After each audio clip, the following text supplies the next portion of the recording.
আল্লাহ নবীজি চলে গেলেন ষষ্ঠ আসমানে।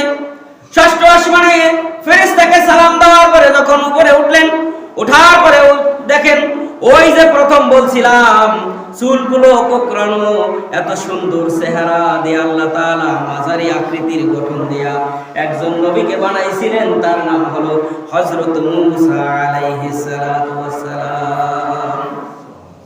মূসা আলাইহিস সালাতু ওয়াস সালাম বসা সালাম করলেন হযরত মূসা নবীকে। মূসা নবীর সঙ্গে দেখা করার পরে, কথাবার্তা বলার পরে আল্লাহ নবীজি সপ্তম আসমানের উদ্দেশ্যে রওনা করলেন।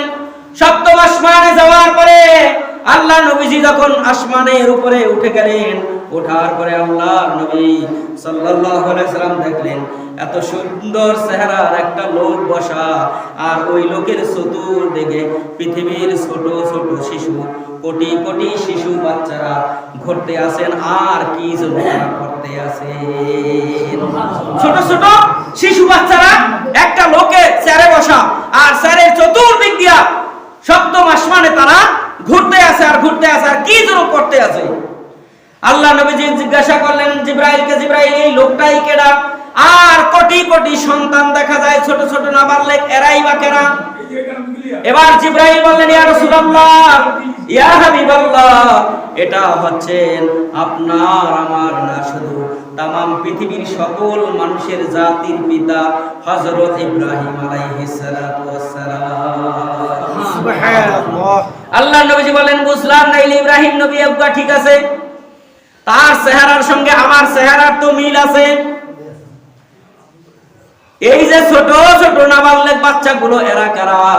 এবার জিবরাইল বলেন ইয়া রাসূলুল্লাহ, এই ছোট ছোট নাবালক বাচ্চা হইছে তারা, যেই সকল নাবালক বাচ্চাগুলো মায়ের গর্ভ থেকে দুনিয়ায় আসার আগে বালেগ হওয়ার আগ পর্যন্ত যারা দুনিয়ার জমিন ছেড়ে আবার চলে যায়, ইন্তেকাল করে।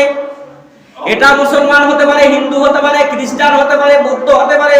কারণ একজন সন্তান বালেগ হওয়ার পরে তার উপর আল্লাহর দ্বীন ফরজ হয়, ইসলাম ফরজ হয়, আল্লাহর বিধানগুলো ফরজ হয়। এর আগে তার উপরে কোনো কিছু ফরজ না। কারণ যার উপর আল্লাহর বিধান ফরজ হয় না তার কোনো গুনাহও নাই, কারণ নাবালক কোনো গুনাহ বোঝে না। আল্লাহ নবীকে জিবরাইল বললেন এটা হচ্ছে ওই সকল নাবালক মৃত্যুবরণকারী সন্তানেরা। আল্লাহ নবী বললেন তাদেরকে তারা কি পড়াইতে আছেন? ওই লোকরা তাদেরকে কি পড়ায়? জিবরাইল বললেন ইয়া রাসূলুল্লাহ, এই এমন একটা সবক তিনি দিতে আছেন, ওই তার মৃত্যু থেকে শুরু করে কিয়ামত পর্যন্ত নবী ইব্রাহিম আলাইহিস সালাতু ওয়াস সালাম এই সন্তানদেরকে আল্লাহ রাব্বুল আলামিনের জান্নাতে গাছ লাগানোর দোয়া শিখাইতে আছে। সুবহানাল্লাহ। আল্লাহর জান্নাতে কি গাছ লাগানো যায়? লাগাইছেন কোনদিন? কেউ লাগাইছেন কোনদিন? লাগাইছেন, কিন্তু আপনারা মনে নাই।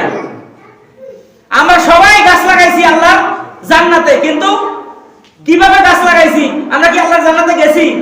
কথা বলেন, গেছেন কেউ? জান নাই, কিন্তু গাছ তাইলে লাগাইছেন কেমনে?